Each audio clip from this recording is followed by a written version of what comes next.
Great Recession interview, Jacob Schlessel. What is your full name? Jeffrey Schlussel, Where are you from? Huntington Woods, Michigan. And how old were you in 2009? 2009, I was 40 years old. What do you recall about your financial life before the Great Recession, so before 2007? Like such as finding or keeping a job, buying homes, spending habits, and government's action in the economy?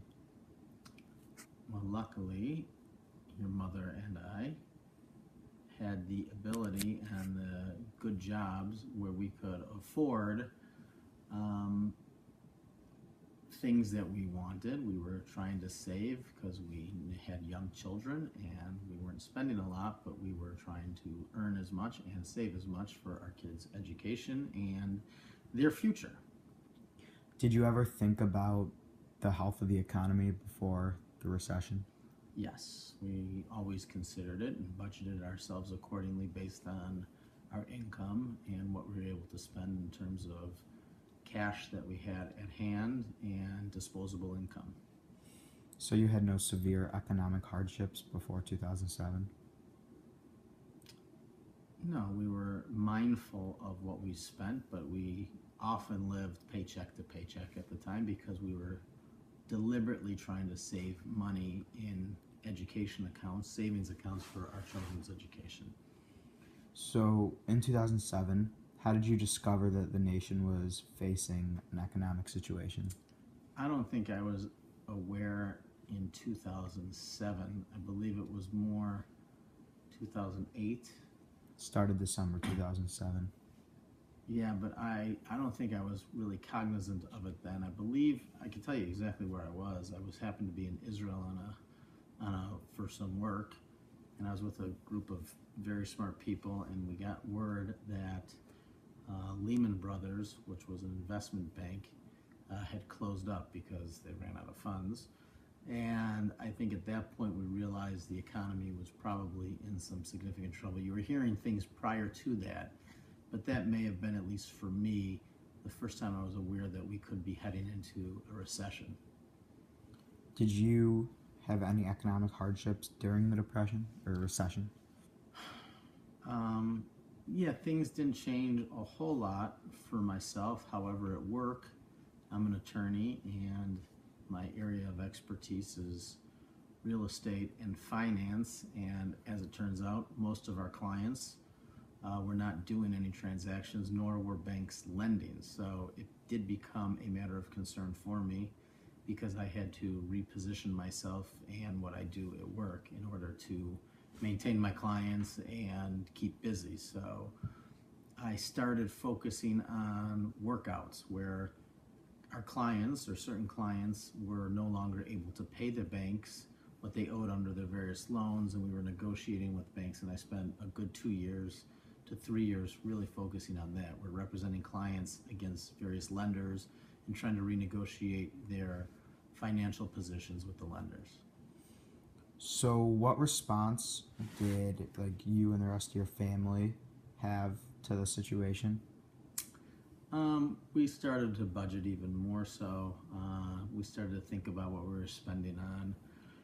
It was kind of shocking when the value of our house dropped dramatically.